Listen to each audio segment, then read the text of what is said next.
Hi there, and welcome to a session of taking you through all the indices and where we are in terms of structure for each of the indices.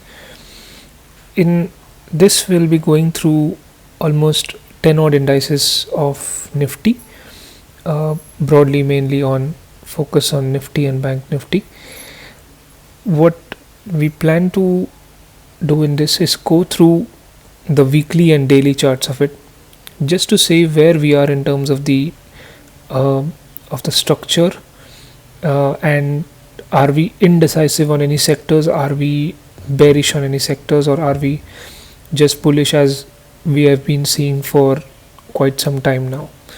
So if we look at Nifty to begin with on a weekly chart, purposely I have used Heikenaishi so that we can very quickly delineate between the highs and lows, so that we can mark out where we are exactly in terms of the highs and lows.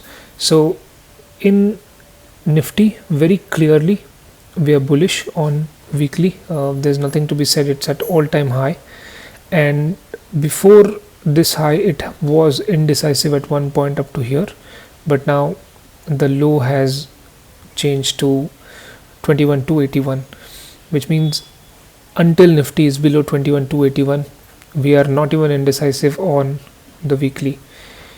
If we look at the daily structure is now showing bullishness above 23,350, and it has continued to do so for a while. If you look at the hourly structure, which is again, it's a more trading time frame or a more short term swing time frame, this is the low on the hourly structure, which is at 24,504. If that gets taken out or traded below it, we would say we are indecisive on hourly, yet bullish on daily and weekly. So on Nifty we are 100% bullish on almost all the big time frames. If we go to Bank Nifty very quickly, the low that is of importance on a weekly time frame is all the way on up to 46,000 as of now. So until we see a small correction and take out above this high, we don't have a shift of this low. So we are bullish, and the structure pivot or the structure ownership is with 46,077 level. If we go down to daily, on daily Bank Nifty is indecisive. What I mean by that is, if you see these two highs and the structural low below it, it has traded below it and it has created a very small swing high here. Now if next week, if we have a break below this particular low, right, without breaking this high, the highest high point that you see here, then we can definitely say on Bank Nifty the structure will be daily bearish and weekly will be bullish. What it means is it might give opportunities to invest in some good banking stocks during that correction period. No one knows how long the correction period could go, but it will go into a structure of bearishness, and possibly from one of the major sectors that would be the first sector to go into a daily bearish sentiment. If you look at auto is again in a structure of bullishness. If you look at weekly, there is nothing wrong with the weekly as well. The last low which could be tracked is somewhere here at 21,066, and on a daily time frame this low could be shifted to a low between these two highs, which was here. You can even consider this one, which is not yet taken out. So we're far off in Nifty Auto as well, bullish on both time frames, weekly and daily. If you look at PSC index, we are 100% bullish on weekly because it's almost trading at all-time high, and between these two highs, this is the low. So this is the pivot point for any kind of daily market structure to change at this point. This might change next week again, but we'll review that separately. FMCG, again, if we see these two highs and the low here, that should be the low of FMCG daily time frame. Again, weekly is bullish, we don't have to see that. CNX Finance has a much better structure than Nifty. Its structural low is well below at 20,457. Until that low is taken out, we are not even indecisive on daily, so we are bullish. CNX MNC, the structure is bullish up to this point at 29,861. CNX Metal is similar again, these two highs, and this is the low. In metals, if you see, we are seeing a small slack after this low has been created. So we can say on daily we are indecisive, and if this low is taken out without taking out this highest high point here, which is 10,181, then we are definitely bearish on metal on a daily time frame, right? Weekly, I think we are far off yet to be bearish on weekly. For weekly to be bearish, this is the point to track, which is at 7578. But no sane investor would wait for the index to come down there, because by then they would have lost most of the returns that they had gained over a year or two, especially if you are a short-term investor.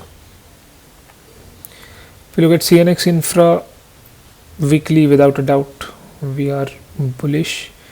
On daily, the low is right now the lowest low here, which is at 7877. We are far off from that, so there is no chance of daily bullish structures to be challenged.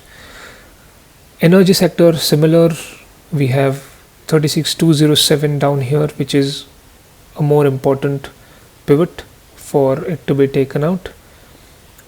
Realty again is in a bullish structure, but is slacking out from its highest high. It's not able to make any new highs from there, so we are in a good phase of consolidation here. Now it is not clear whether it will be bullish or it will come back onto this point.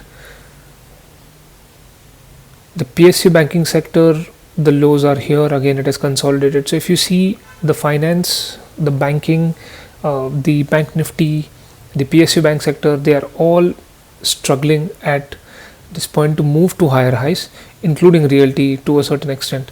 But some of the sectors have been able to move up.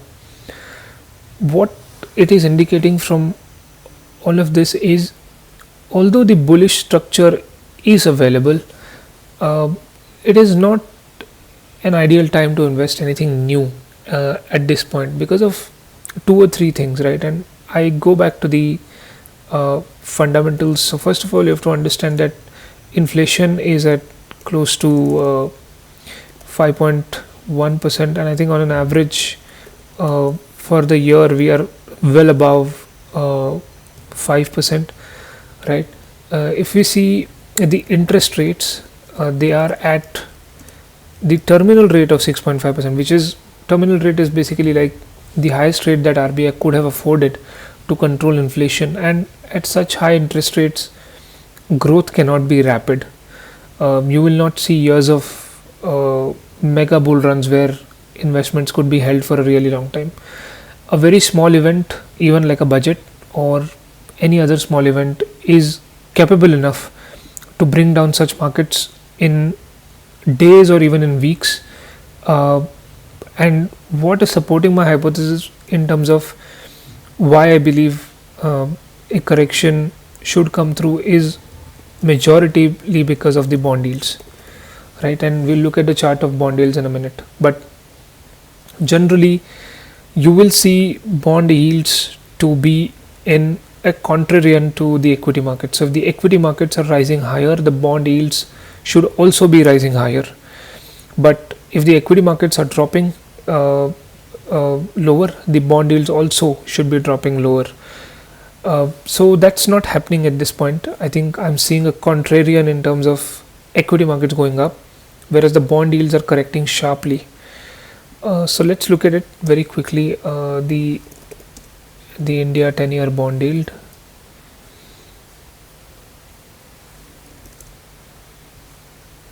If we go into bonds, the 10-year government bonds. Right, I think this is the price, but we want the bond yields. If we see on a weekly basis on the bond yields, this was the last time the bond yields made a high, right, which is in June 2022. Now there is something to note here is the lag that is there, where equity makes a higher high, right, and the bond yields fail. The lag between that is somewhere in the range of 19 to 24 months, right. The last time this phenomenon had happened is in 2018, when in September 2018 bond yield showed a similar signal, and 1.5 years after that we had the big COVID crash. The same happened in 2014, and 2 years later in 2016 we saw a severe correction of close to 25 to 30% in the large indices.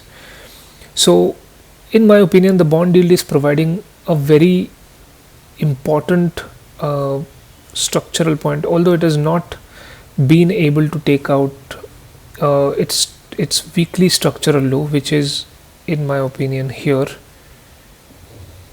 right. If bond yields start going below 6.6%, and it also gets confirmed with another low below that, I think after that I don't think the equity markets will be able to hold the markets higher any further, and there will be a big sell-off. So bond yields are always considered to be a leading indicator, which I think the leading indicator has already provided a signal in October 2020, June 2022, that there's going to be, this was June, after this you saw a high in Nifty in October 2022, and that's where the bond yields did not make a new high. That was signal enough to be in a position to move assets out of equity as and when new highs are created. That's what I have done, and that's what I've been doing for the past 1 year, and I think I posted quite some time about the liquidation of my equity portfolio in consultation with the bond yields before. So that's what is the weekly update. That's what the weekly structures are looking like as of now. I'll closely watch bond yields in the coming few weeks. It will be very critical to see what happens. From October 2022 till date, we are still in the range of that 90 to 24 months. So I don't know if budget will be the trigger for it, or if the state elections will be the trigger for it. But I do believe that we should get some sort of correction or cool off, so that new investment cycles can form, and we can have a more sustained growth beyond it. I hope this was insightful. Thank you so much for watching. Bye bye.